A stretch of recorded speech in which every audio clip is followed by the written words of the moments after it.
राधे कृष्ण आप सभी को। आज की वीडियो में चर्चा करेंगे वैशाख पूर्णिमा।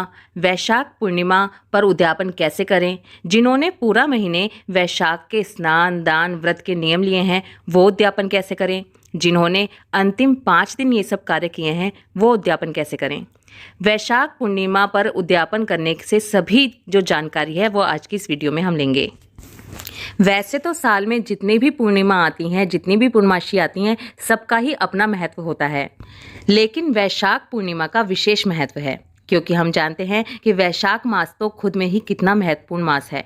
ये भगवान विष्णु का प्रिय मास है जिसको इन्होंने अपना नाम दिया है। इसलिए वैशाख मास को माधव मास या मधुसूदन मास भी कहते हैं। इसीलिए वैशाख पूर्णिमा का भी अलग ही महत्व है। वैशाख पूर्णिमा को बुद्ध पूर्णिमा और पीपल पूर्णिमा भी कहा जाता है। इस दिन बुद्ध पूर्णिमा भी मनाई जाती है। भगवान बुद्ध को भगवान विष्णु का ही 9वां अवतार भी माना जाता है। वैशाख पूर्णिमा के दिन पवित्र नदियों में स्नान करना, भगवान विष्णु की पूजा उपासना करना, व्रत करना, पितरों के निमित्त तर्पण करना, इन सब का बहुत ही विशेष महत्व है। इन सब के बहुत ही अच्छे फल हमें मिलते हैं। चलिए अब बिना देर किए हम वैशाख उद्यापन की विधि के बारे में चर्चा करते हैं।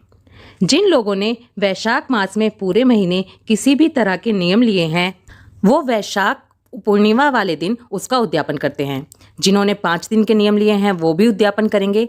लेकिन इसके अलावा मैं आपको बता दूं, जिन्होंने पूरे वैशाख मास कुछ भी नहीं किया है उनको भी वैशाख पूर्णिमा के दिन दान अवश्य करना चाहिए।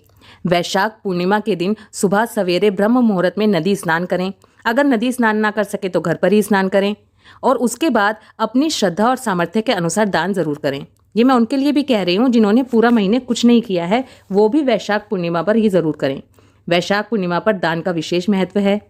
नारद पुराण में बताया गया है कि वैशाख पूर्णिमा पर जो भी जितना धन ब्राह्मण को देता है उसको उतने ही शुभ फल प्राप्त होते हैं।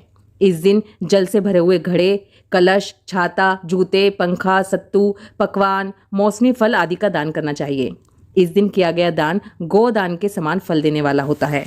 इसके साथ आपको ये भी बता दूं कि वैशाख पूर्णिमा के दिन सत्य विनायक व्रत भी रखा जाता है। सत्य विनायक व्रत धर्मराज की प्रसन्नता के लिए रखा जाता है। सत्य विनायक व्रत रखने से यमराज प्रसन्न होते हैं। वैशाख पूर्णिमा के दिन यमराज के निमित्त भी दान देना चाहिए। वैशाख पूर्णिमा पर व्रत रखने से दरिद्रता दूर होती है। कहा जाता है कि भगवान विष्णु ने अपने परम मित्र सुदामा को इसी दिन व्रत रखने का विधान बताया था जिससे उनकी दरिद्रता दूर हुई थी। अब इस दिन क्या कैसे करना है ये विधि जान लेते हैं। इस दिन सुबह ब्रह्म मुहूर्त में उठेंगे। जिन लोगों ने पूरे मास स्नान का नियम लिया है वो भी, जिन्होंने 5 दिन स्नान का नियम लिया है वो भी, और जिन्होंने पूरा महीने कुछ भी नहीं किया है वो भी वैशाख पूर्णिमा वाले दिन सुबह ब्रह्म मुहूर्त में उठें। कोशिश करें कि आप किसी पवित्र नदी में स्नान कर सकें।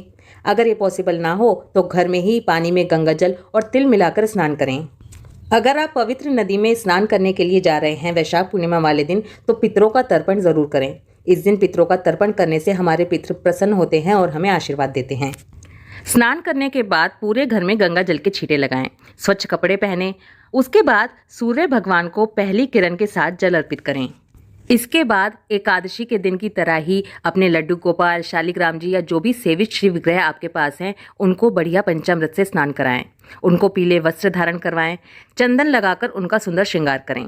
फिर भगवान को फल, फूल, नारियल, धूप, दीप, नैवेद्य आदि अर्पित करें। भगवान को तुलसी दल अवश्य अर्पित करें। याद रखें, पूर्णिमा के दिन तुलसी दल तोड़े नहीं जाते, इसलिए पहले से ही तुलसा जी को तोड़कर रखें। तुलसा जी 13 दिनों तक बासी नहीं मानी जाती है। भगवान के सामने तिल के तेल की ज्योत प्रज्वलित करें। वैशाख पूर्णिमा के दिन तिल के तेल का विशेष महत्व है। इस दिन घर में पकवान बनाएं। पकवान ना भी बना रहे हों तो इस दिन खीर जरूर बनाएं। ये दिन माता लक्ष्मी को भी बेहद प्रिय है। वैशाख पूर्णिमा का दिन विशेष रूप से दरिद्रता दूर करने का दिन होता है। इसलिए माँ लक्ष्मी को प्रसन्न करने के लिए मखाने की खीर, चावल की खीर या किसी भी तरह की सफ़ेद मिठाई का भोग जरूर लगाएं।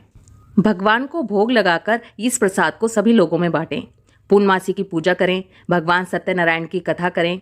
भगवान सत्यनारायण का व्रत भी इसी दिन रखा जाएगा। भगवान की आरती करें। विष्णु सहस्त्र नाम का पाठ करें। पाप प्रशमन स्तोत्र का पाठ भी जरूर करें। पूजा में हुई किसी भी तरह गलती के लिए भगवान से क्षमा जरूर मांगें। घर में सुख शांति के लिए भगवान से प्रार्थना करें। इसके बाद तुलसी महारानी की पूजा करें। इस दिन आप घर पर हवन का आयोजन भी कर सकते हैं। पंडित जी को बुलाकर उनसे हवन करवाएं, उनको भोजन खिलाएं। अगर आप पंडित जी को घर पर नहीं बुला रहे हैं तो खुद भी घर पर तिल से हवन कर सकते हैं। वैशाख पूर्णिमा के दिन तिलों से हवन करना बहुत अच्छा होता है। घर पर ही तिलों से हवन कैसे किया जा सकता है, इसकी वीडियो ऑलरेडी चैनल पर है, जिसका लिंक नीचे डिस्क्रिप्शन में है। अगर आप तिल से हवन कर रहे हैं तो ओम नमो भगवते वासुदेवाय नमः इस मंत्र का 108 बार जाप करते हुए 108 बार आहुति दें।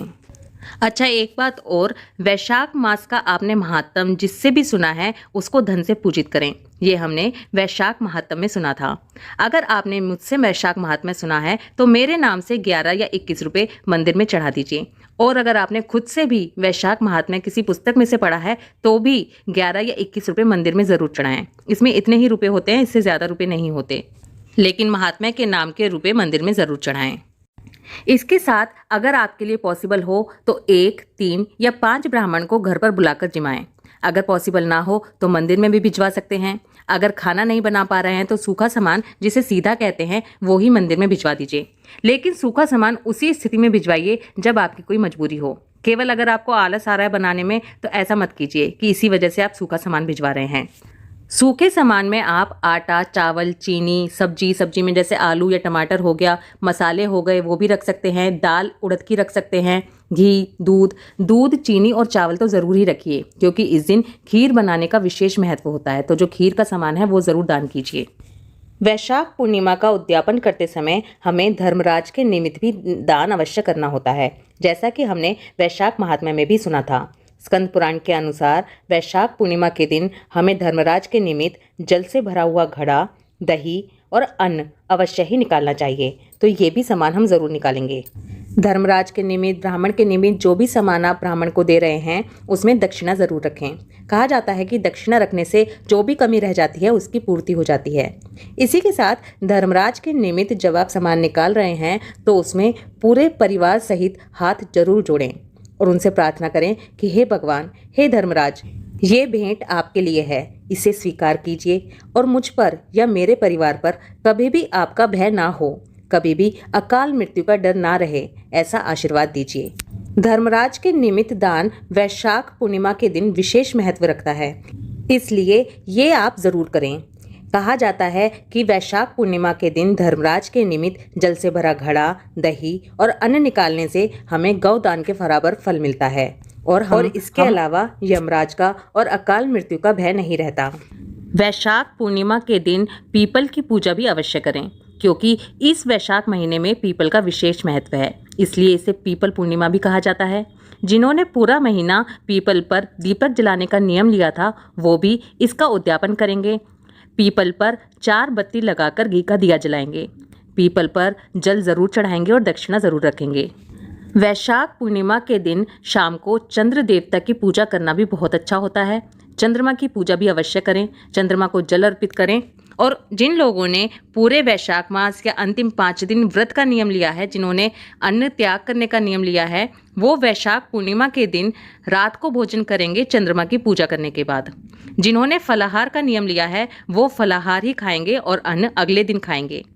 अगर आपकी सामर्थ्य हो तो वैशाख पूर्णिमा के दिन स्वर्ण दान करने का भी विशेष फल होता है।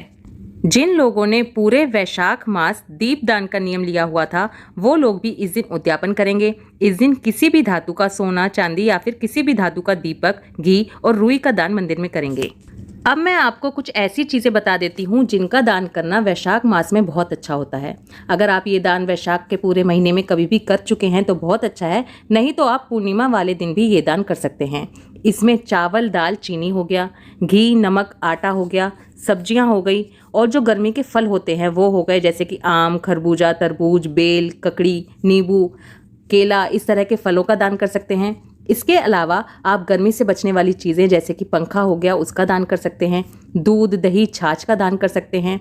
और हाँ, इस दिन लगा हुआ पान जो होता है, मीठे पान का दान करना भी बहुत अच्छा होता है। इस दिन आंवला का दान करें, आंवले का दान बहुत अच्छा होता है। इसके अलावा आप इस दिन मुरब्बे का दान करें, मुरब्बे का दान करना भी बहुत अच्छा होता है। इसलिए आप वस्त्र भी दान कर सकते हैं। इस दिन चादर, तकिया, छाता, चटाई होती है जो वो दान कर सकते हैं। जूता, खड़ाऊ, इस तरह की चीज़ें, ये बहुत सारी चीज़ें हैं। अगर आपने पूरे महीने में दान की हैं तो बहुत अच्छा है, और अगर नहीं कर पाए हैं तो वैशाख पूर्णिमा के दिन इन चीज़ों का दान ज़रूर करें। दान अपनी श्रद्धा और सामर्थ्य के अनुसार करें। अच्छा, इसी के साथ मैं एक दो कॉमन चीज़ें भी बता दूं जो सबके मन में सबसे पहले आती हैं कि हम कितना दान करें। देखिए, हमें दान की क्वांटिटी कितनी रखनी है ये पूरी तरह से हमारी सामर्थ्य पर निर्भर करता है, और उसके साथ ही हमारी नीयत पर भी। अगर हम थोड़ा दान कर रहे हैं वो भी दान है, अगर हम ज़्यादा कर रहे हैं वो भी दान है। इसलिए ये पूरी तरह से आपकी श्रद्धा और सामर्थ्य पर डिपेंड करता है। दूसरा जो होता है कि हम दान ब्राह्मण को ही दें या किसी और को दें, तो देखिए, हमने वैशाख के महात्म में भी सुना था कि दान हमेशा सुपात्र को देना चाहिए। जो दान हम भगवान विष्णु के निमित्त, धर्मराज के निमित्त या फिर पितरों के निमित्त कर रहे हैं, वो दान तो हमें हमेशा ब्राह्मण को ही देना चाहिए, क्योंकि भगवान विष्णु ने स्वयं बताया है कि ब्राह्मण इस भूमि पर मेरा अधिकारी है, इसलिए हमें ब्राह्मण को दान करना चाहिए। उसके अलावा अगर हम पुण्य प्राप्ति के लिए दान करना चाहते हैं तो वो हम कहीं भी कैसे भी कर सकते हैं। जैसे हमने प्याऊ लगवा दिया, किसी गरीब को हमने जल पिला दिया, इस तरह के जो दान होते हैं ये पुण्य कर्म के लिए किए जाते हैं। ऐसा नहीं है कि इसका फल नहीं मिलता, इसके नंबर भी ऊपर जोड़े जाते हैं। आई होप इस वीडियो में दी गई इन्फॉर्मेशन आपके लिए हेल्पफुल होगी। वीडियो पसंद आए तो वीडियो को लाइक कर दीजिए। ये जानकारी जितने लोगों तक पहुंचा सके उतने लोगों तक पहुंचाइए। वीडियो को ज़्यादा से ज़्यादा शेयर कीजिए। इस तरह की वीडियोस को शेयर करना भी अपने आप में एक पुण्य कर्म है। इसके साथ ही अगर वीडियो से रिलेटेड कोई भी कमेंट या क्वेश्चन या सजेशन अगर आपके पास हो तो कमेंट ज़रूर कीजिए। ओम नमो भगवते वासुदेवाय नमः। राधे कृष्णा।